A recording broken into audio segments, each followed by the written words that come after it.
Bing bong, Bella Piano.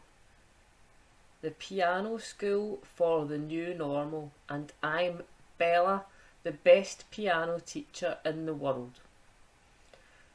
So, anyway, I have come up with some finger exercises just to get us used to reading the music and working our way around the keyboard before we start playing some well-known tunes.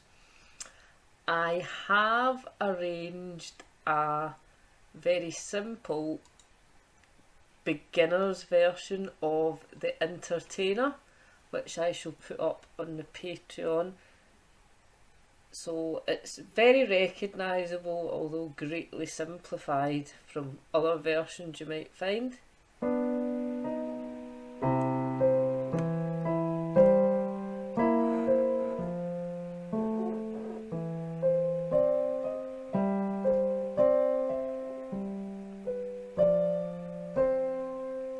So I want to get on to teaching things like that, well-known tunes that you can have 2 or 3 of on the go as you work through learning to play keyboards.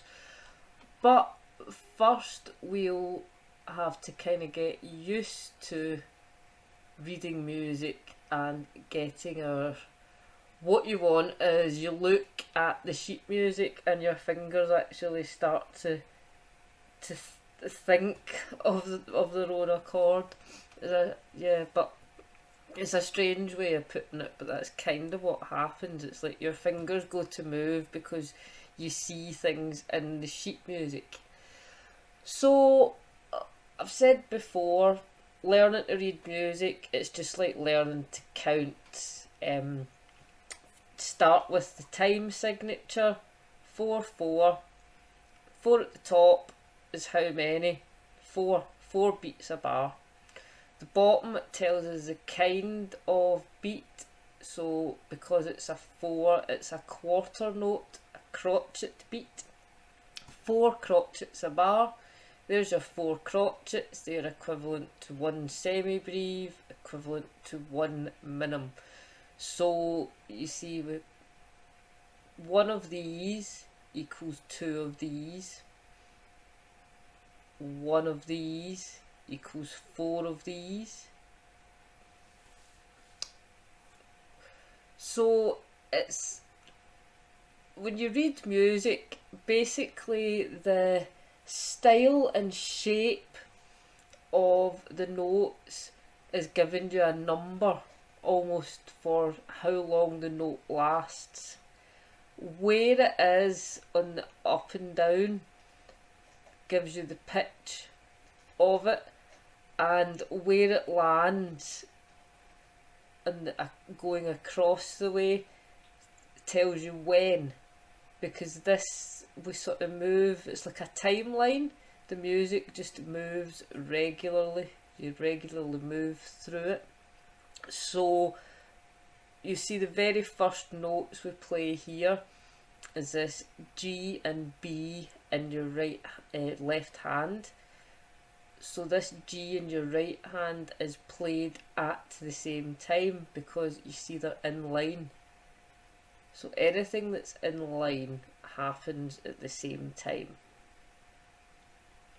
So we're just concentrating on these first 6 bars just now, and I'll play through them so you see what it sounds like and what it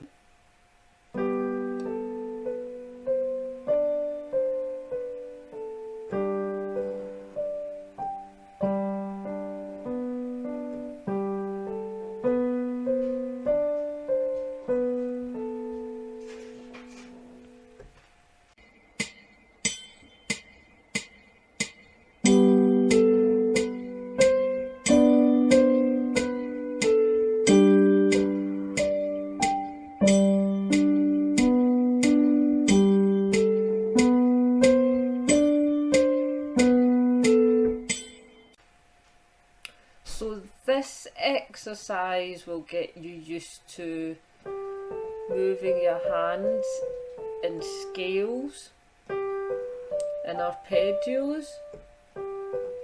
because scales and arpeggios are often part of tunes.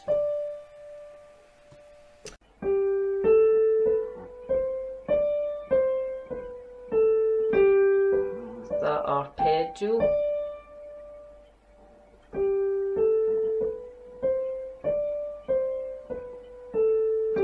Two, three, four, 1, 2, 3, 4.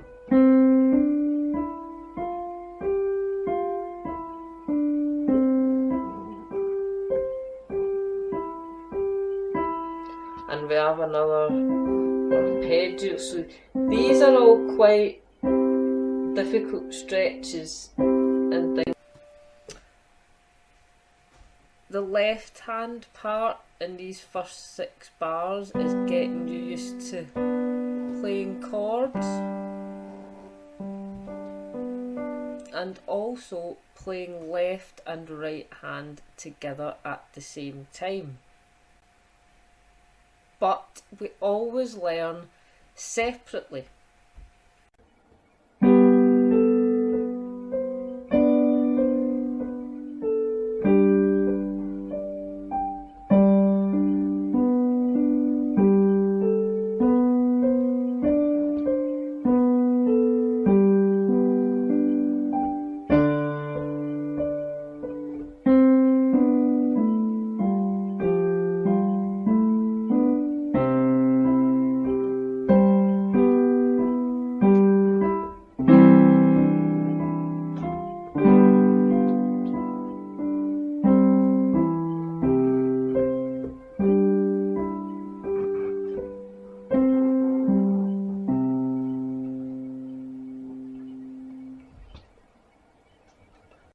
Quite often when you practice a piano piece, the main melody, the catchy tune that you'll know will be played with the right hand, and it will be accompanying chords that go on with your left hand.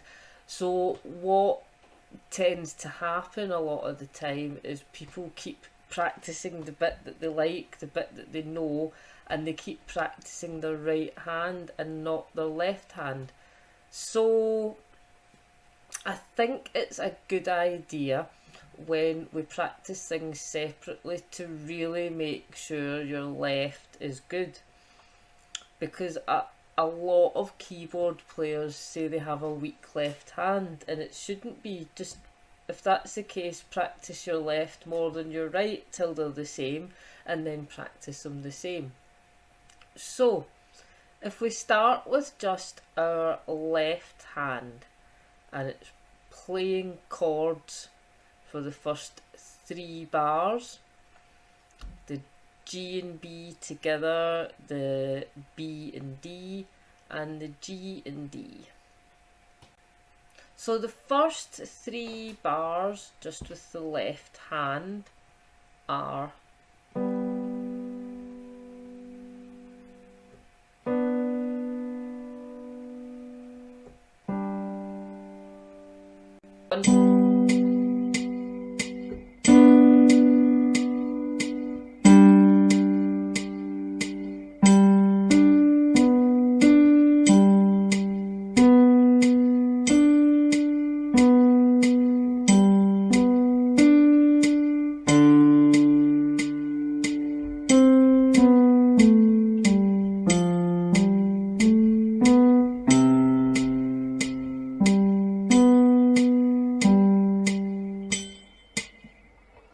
and I'm counting 4 beats every bar. 1, 2, 3, 4. 1, 2, 3, 4. 1, 2, 3, 4. And then it carries on. 1, 2, 3, 4. 1, 2, 3, 4.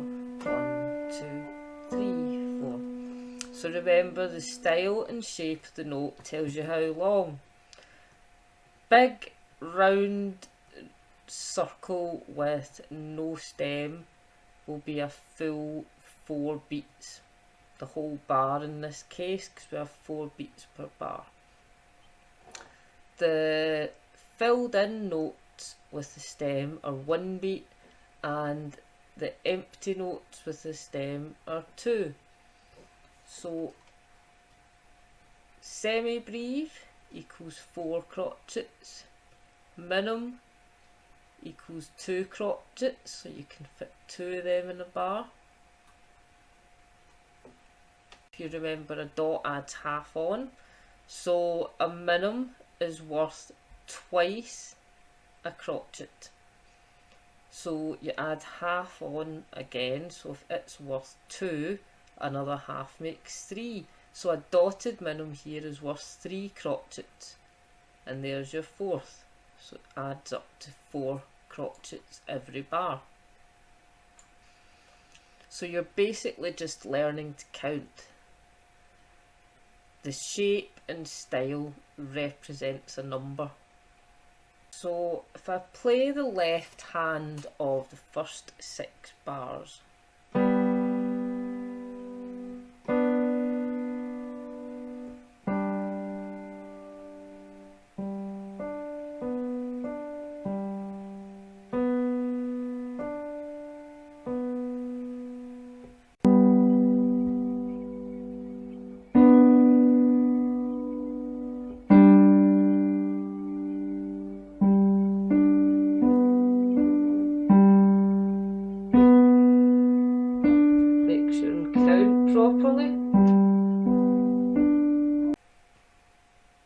so if you practice that, and the fingering that I've given, it's not on this sheet. I will add it before it goes up on Patreon, but I think you, like I've said before on my C major video about the fingering, you are free to choose your own, but it is best to stick to standards, because people have worked out a standard by trial and error, and it is kind of the best way to do things.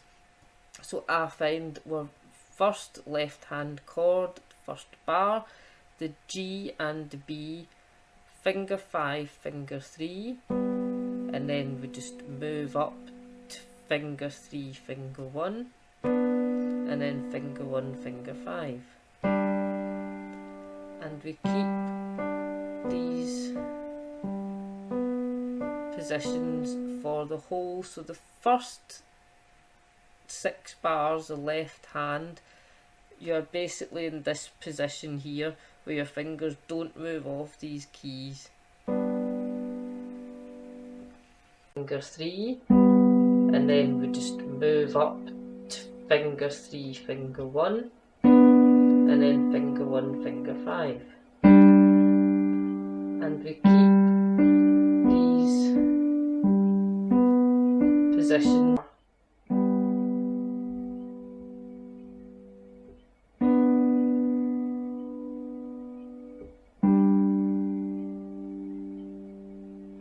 And I'm counting 4 beats every bar.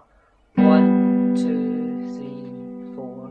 1, 2, 3, 4. 1, 2, 3, 4. And then it carries on. 1, 2, 3, 4. 1, 2, 3, 4. 1, 2, 3, 4.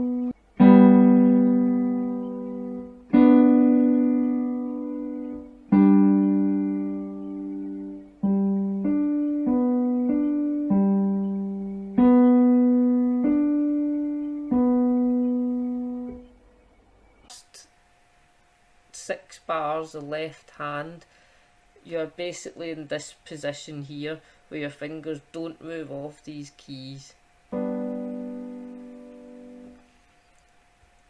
So the right hand, a wee bit more complex because your position does move. The first 2 bars you're just playing a single position scale, but then in the 3rd bar we start to skip notes into an arpeggio. So first 2 bars,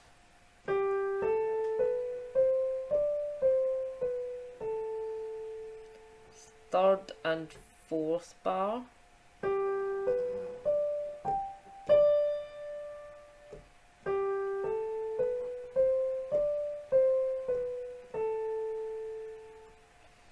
You're just playing a single position scale, but then in the third bar we start to skip notes into an arpeggio. So first two bars,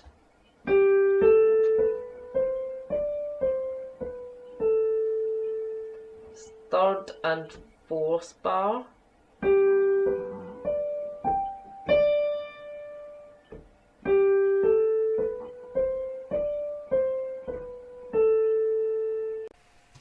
so reading the music here, this is a G on this line, so then B, D and then G up here, D. So if you remember, reading the music is a continuation, because after this G comes A, B, C, D, E, F, G, if you're going line space, line space, line space. So you can stop and work out what the notes are. But middle C lies on this line. There is only ever one line, you don't get lots of ledger lines between the two staves. This should really just be a line in the middle and it be all one thing, but it makes it a lot simpler and easier to read to split it in two rather than reading a whole mass of lines. You're practicing the right hand of the first 6 bars. You have to get used to switching your hand between moving up and down and then starting to skip keys. This is quite a common thing in tunes, arpeggios. They'll happen a lot, and so scales too. So practice moving through these hand positions.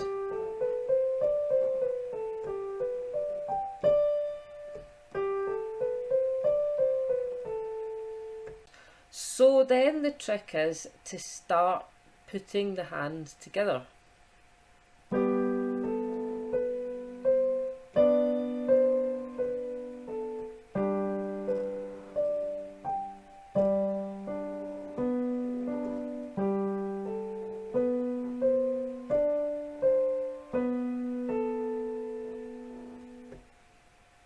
See how that works? We'll add a bit of a beat.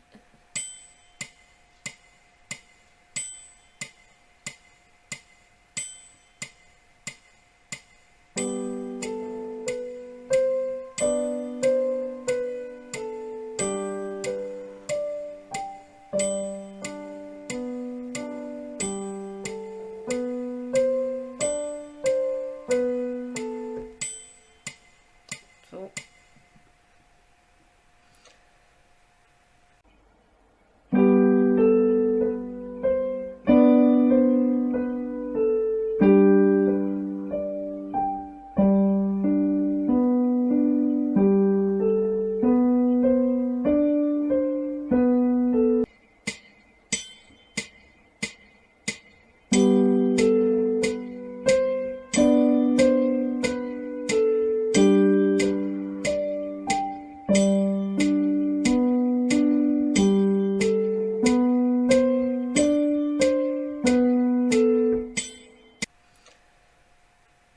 and once you get the first 6 bars going like that, you can move on to the next 6.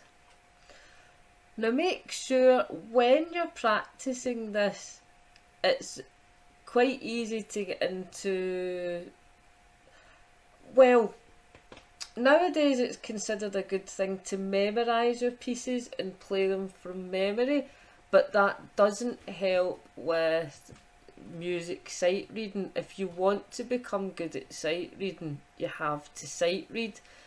So I would suggest working your way through it, looking at the sheet music and thinking, right, what is that first note down here on my left hand? That's a G, so the next note up must be a B, so that's a B. And then here, and working your way through it like that. And how long does this last for? Oh, the whole bar. You know, how long are these? How long are these? Thinking about everything as you play it, and looking at the music as you play it, because it is a pretty good skill to kind of have a piece of sheet music flung in front of you and be able to just, you know, start playing it. It's a lot of fun. I probably suffer from the problem of I can quite happily play away, and if you take my sheet music away, I just stop. I can't function without it. And I'm very jealous of people that can store all their pieces in their head and just perform them without carrying sheets of paper around. I need the dots and squiggles in front of me. So if we move on to the next part, see if there's any surprises. Next 6 bars, we are going down to some quite low notes down here, and a full octave stretch. Low notes down here, and a full octave stretch. Most people, pretty much everyone, should be able to do an octave. Most guys will find it easier than most women. Bigger hands. I think guys can quite often stretch an extra couple of keys. I can't. If I see music like that, I'm like, oh, written by a man, can't do that, and I sort of cut my chords down to octaves maximum. So we have a bit of contrary motion C major scale going on in the middle of it. You see this shape in from bars 9 and 10.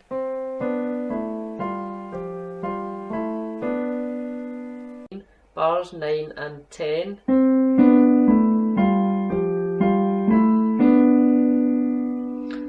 You can C major, and then you can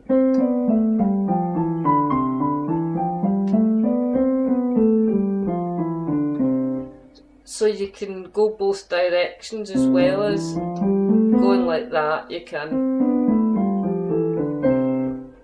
I'll do that another lesson, do the C major scale contrary motion, because that is quite important. But we have a piece of it in this tune here to get your fingers used to the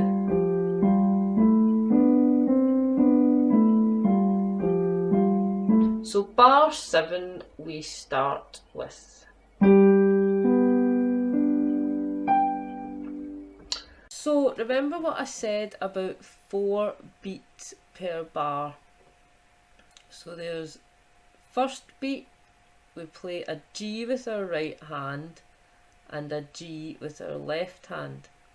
Now the G with our right hand gets held for 3 whole beats, but our left hand only plays that G for 1 beat, and then it moves, it plays a B in the second beat, it plays a D in the third beat, and then the right hand plays a G. And this D is held, see how it's 2 beats, it lands in the third beat and it's held for the third beat, fourth beat. So if I quickly draw some lines, so that's the first beat, second beat, third beat and fourth beat. So this note lasts for all that time. this note lasts for all that time, and these notes last for that time. So there's sort of four, every bar you have 4 beats. And of course you can get little half notes and quarter notes in between. When I say quarter notes, I mean quarter the length of crotchets, because in the American system they are known as quarter notes. Anyway.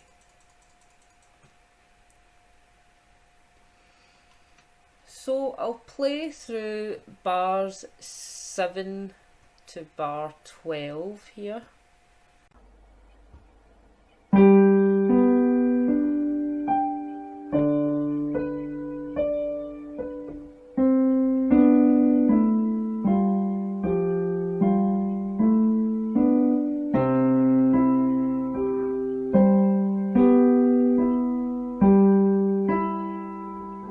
So all of this helps get it into your mind and working your way up to reading the music in nicer pieces to play than my boring finger exercises. But I'll run through these first bars. I'll have to shrink it a bit, I think.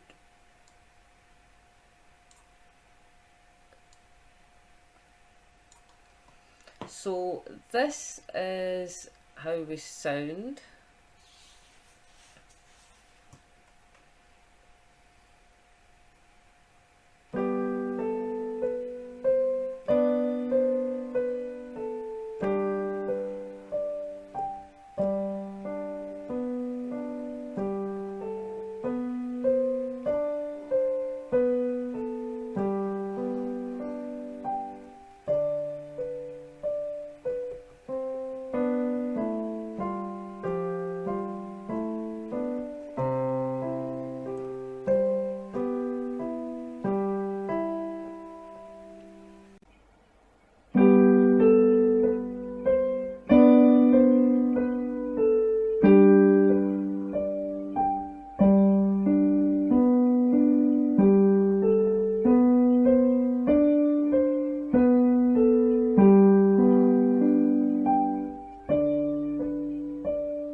So I think this is a good place to stop, and if you're a complete beginner, hone your practice. I'd say stop at bar 12 just now. Left hand only. Play it through.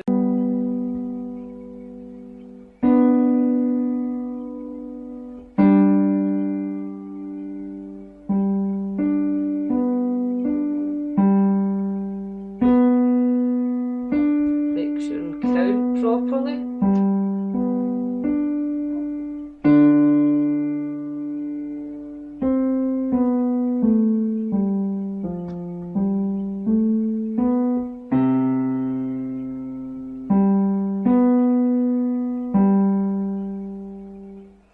Now make sure with this octave stretch here on the left hand, down here, the big D's. We don't want any of this, or cracked notes, none of that. We want clear D octave. You can practice moving around playing octaves, trying to avoid getting the cracked notes, get it nice and clear so that you learn the feel for an octave stretch. So also you're counting. If you have access to a metronome, that's great because it can keep you exactly spot on.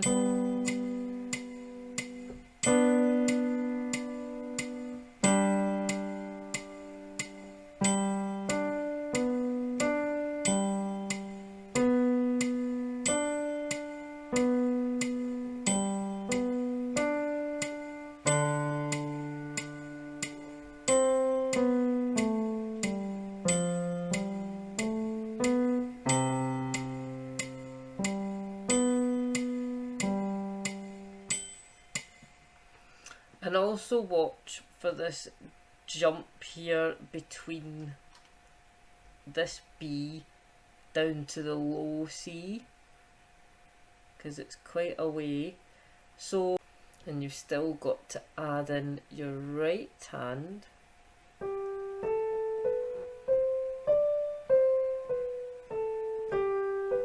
That arpeggio.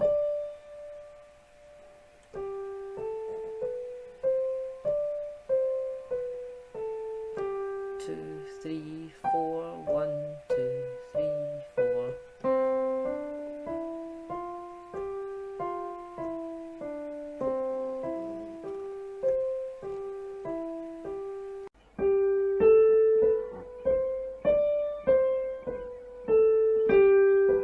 That arpeggio.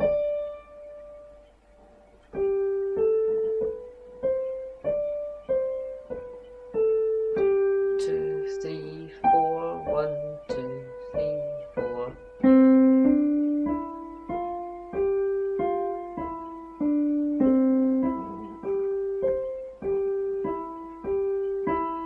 And we have another arpeggio. So these are all quite difficult stretches and things.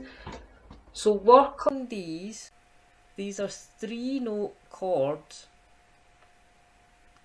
So C, E and G, and this squiggly line here shows that you don't play them exactly at the same time, you ripple through them.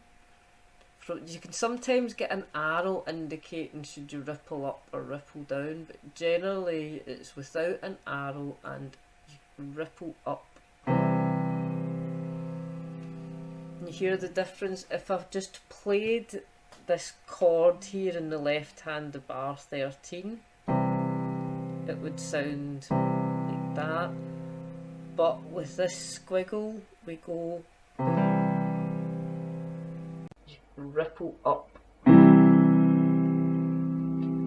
you hear the difference. If I've just played this chord here in the left, this squiggle we go.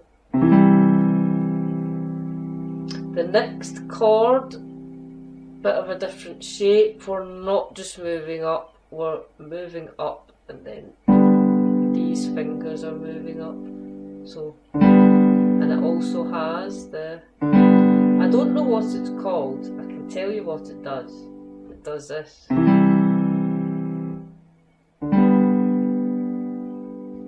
And then we're back to general stuff. Octave stretch almost here in an arpeggio.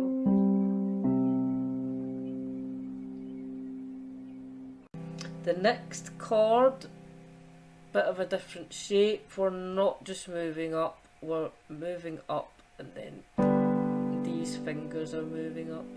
So, and it also has the, I don't know what it's called, I can tell you what it does. It does this.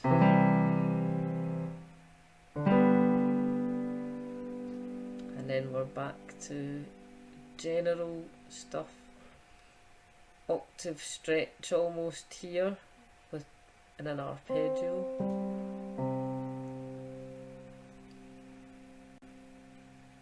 So I'll play you through the whole thing, and this is on the Patreon. I will add finger numbers to it.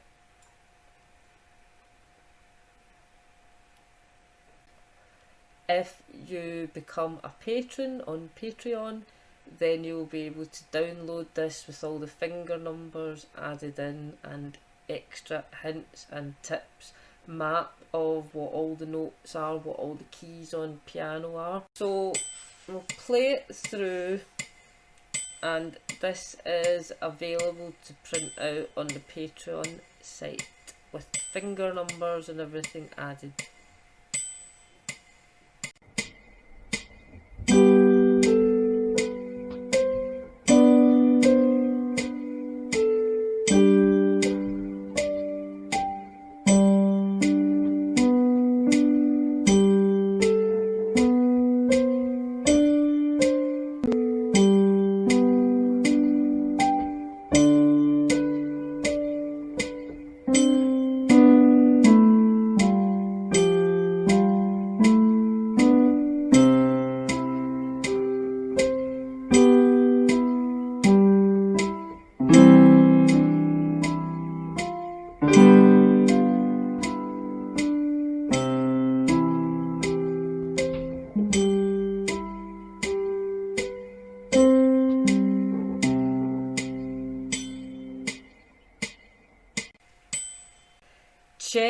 back with this video and make sure that you get any of the pitfalls, such as counting a 3-beat note in the correct time, or the sort of 2-beat note here, with this coming on the 4th beat, which is the 2nd beat of this note.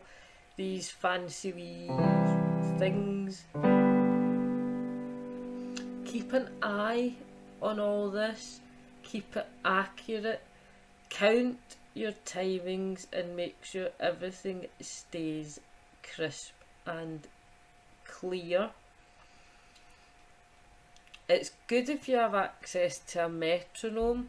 Also try and count in your own head too, mix between the two.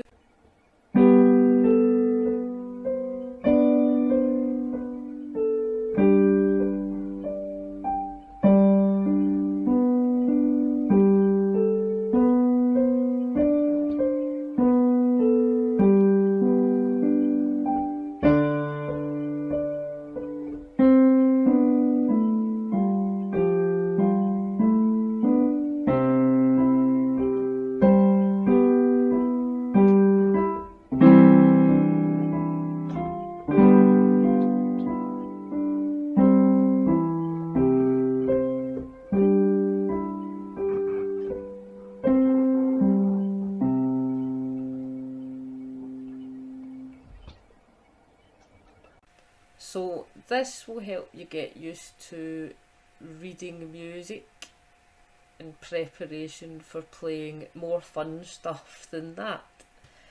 So moving along, 8 bars, 8 little bars I did here. But I wanted to introduce you to flats, sharps, naturals. You've already seen squiggle. Rests here, I've mentioned these before. Crotchet rests. Could have been neater by replacing it with one of these 2-beat rests. So yeah, that's a 1-beat rest, that's a 1-beat rest. Instead, if I'd been paying attention there and there, I would have put a 2-beat rest. So, quavers too, introducing quavers. 2 quavers equal a crotchet. A quaver is half a crotchet. A crotchet in American system is known as a quarter note, which is why it is represented by this 4 on the bottom. A quaver is known as an 8th note, and if we were counting the beats in quavers rather than crotchets, there would be an 8 at the bottom. But this is the same time signature as the last little exercise. 4/4, 4 beats a bar, 4 crotchets a bar, although it is it doesn't sound anything like the other exercise. I'll just play it through.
quite a different sounding little thing. Starting with the left hand, the start of the left hand is quite difficult for beginners, but a lot of tunes use this and it sounds good, so I wanted you to learn moving around in the octave stretch. So starting with the C, and then we move down. So here's where C, high, middle C, and a low C. And then over here on the fourth beat, we have 3 beats there. And on the fourth beat, into one beat, we fit in 2 notes. So this is the C, moving down into the space below is B. And this symbol flattens the B. So that flatten just means next thing down. So the next thing down from a B is this black key.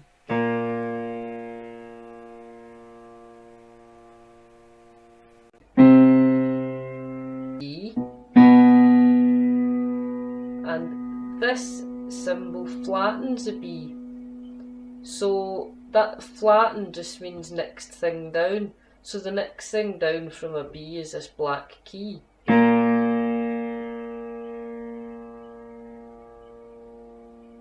So we go. So 1, 2, 3. 1, 2, 3, 4. 1, 2, 3, 4. The same here. 1, 2, 3, 4. Now this is a G sharp, but it also could be an A flat. So we have our A here. A for 3 beats, octave. And then when we move on, we play the same notes again, the A, and it's moving down into the next space, which would be a G, but sharpened. So sharp means next one up. So because this reads G, it's a G sharp.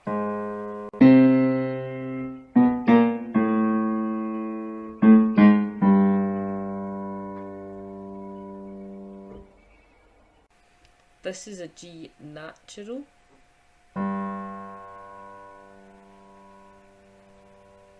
Now you don't actually need that symbol in there, but because we had a G sharp just there, it is in as a reminder. When you add a flat or a sharp to a note, it counts for that note for the whole bar. So we're on a new bar here and don't need to show that the G is natural, but it's kind of there as a reminder. And then we get a bit easier. I mean, that is very hard, but we're moving down. We start on a C, and then we start to go down step by step. So with your reading music, it helps you to understand flats and sharps, and try and understand that this G sharp, here's G, here's G sharp. Try and understand that it's also an A flat.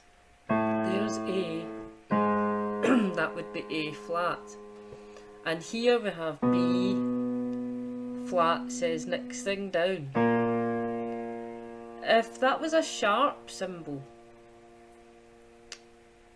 B sharp would be the next thing up from B, which is C. So you could actually have a B note with a sharp in front of it instead of just writing C. So it's tough on the hand, but you have to practice it.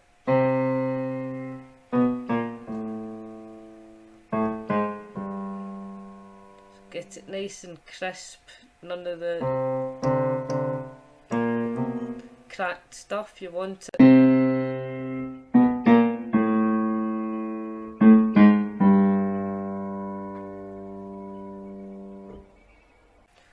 So this is helping you read sharps and flats. Quavers fit those two notes. Quaver is defined by this beam between them. A quaver can sit on its own and it would flick up like a little tail or flick out. But if the stem has a tail, then it's a quaver. More tails is other things, shorter and shorter notes. But if it has a tail or the tails are joined up, they're quavers. Here's 4 joined together. There's another 2, 2. So that's quavers. So they are worth half a crotchet.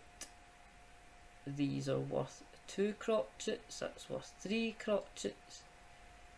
There's crotchets. Semi-breves are worth 4 crotchets. These are called minims, remember. I can't remember what squiggle is called, but it does that. So after the run of these notes, we move on to more typical stuff. So I'll just start from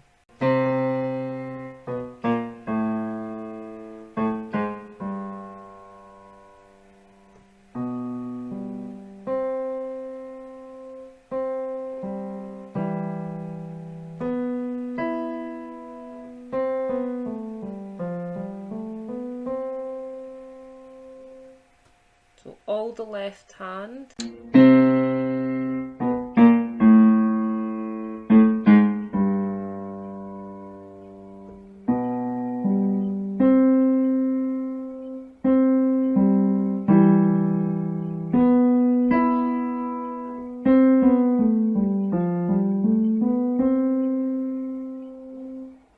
So all the left hand. I'll maybe do the we'll count some beats. Make sure we're accurate.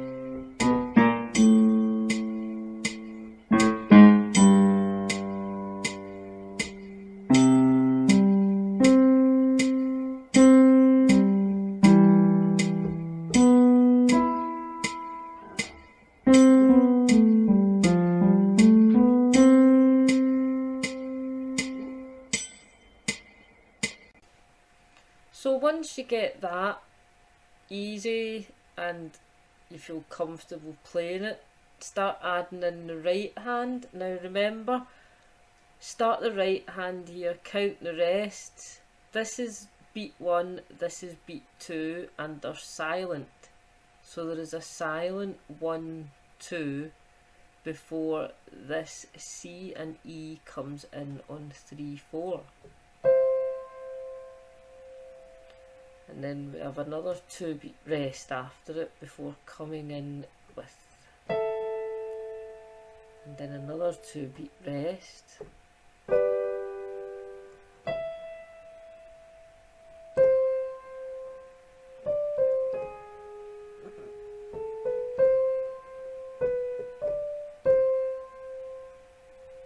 Three, 4. And then we have another 2 beat rest after it before coming in with, and then another 2 beat rest.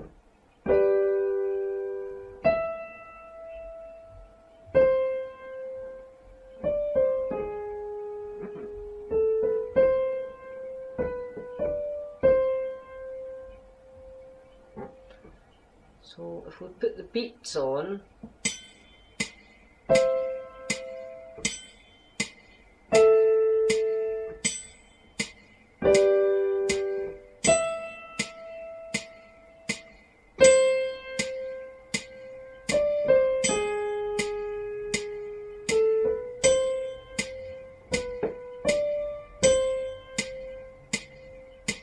1, 2, 3, 4, 1, 2, 3, 4, 1, 2, 3, 4, 1, 2, 3, 4, 1, 2, 3, 4, 1, 2, 3, 4, 1, 2, 3, 4, 1, 2, 3, 4, and the left hand.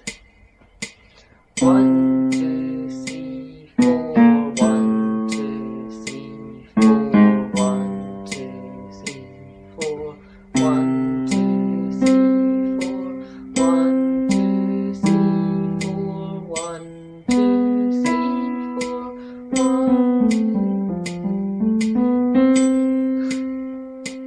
1. If you're finding the quavers here hard to count, 1 and 2 and 3 and 4 and is a common way that people do it.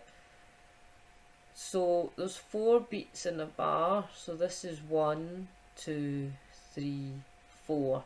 But because it's all split, people would count 1 and 2 and 3 and 4 and so we get 1 and 2 and 3 and 4 and 1, 2, 3, 4. 1 and 2 and 3 and 4 and 1, 2, 3, 4. That is how we count those. So we get 1 and 2 and 3 and 4 and 1, 2, 3, 4. 1 and 2 and 3 and 4 and 1, 2, 3, 4.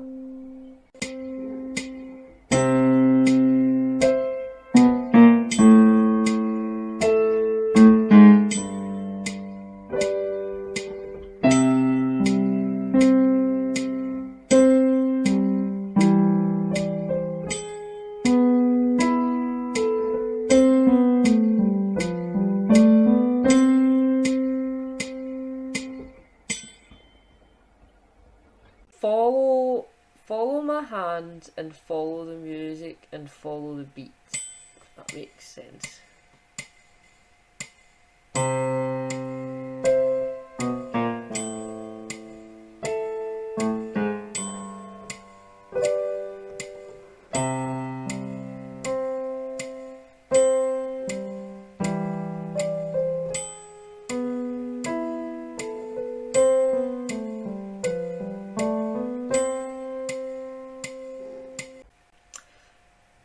So, lads, that should give you enough, I think, to chew on for just now. Get your hands moving, make sure you understand the notation and sharps, flats, squiggly things, the different notes, what they mean. Y-axis up and down is pitch. Where we are along here is when in the music. The style and shape of the note tells you how long that note lasts for.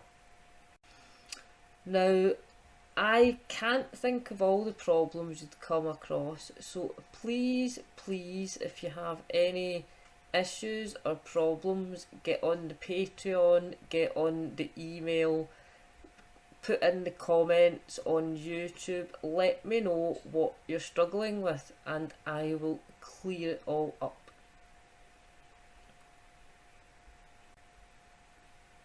So hopefully these finger exercises will stand you in good stead, and in addition to that, I would say practice some octaves going up and down. You know your C major.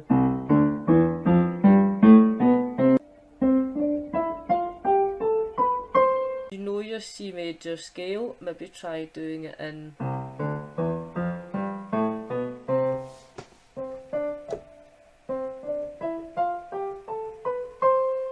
getting the interval between your fingers just right, getting the feel for it.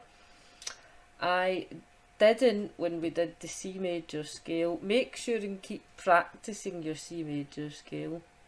At least 2 octaves.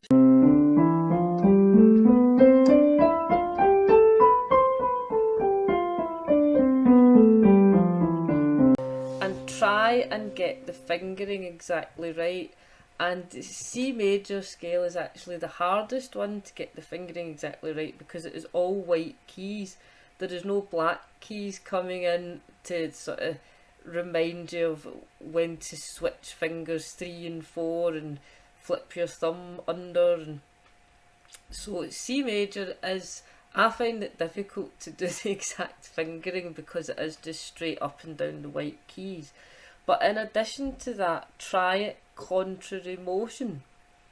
Put both your thumbs on middle C and then you go out 2, 3, 1, 2, 3, 4, 1, 2, 3, 1, 2, 3, 4, 5, and then 4, 3, 2, 1, 3, 2, 1, 4, 3, 2, 1, 3, 2, 1, 1, 2, 3, 1, 2, 3, 4, 1, 2, 3, 1, 2, 3, 4, 5, 4, 3, 2, 1, 3, 2, 1, 4, 3, 2, 1, 3, 2, 1. And you do that with both hands together. And that is another good exercise which will help you along the way on your piano journey. So I hope you found these little finger exercises useful for getting your fingers moving, useful for getting your musical brain thinking and learning to decipher the musical notation. So thank you for watching. Like my videos and subscribe to my channel. Thanks for watching Bella Piano.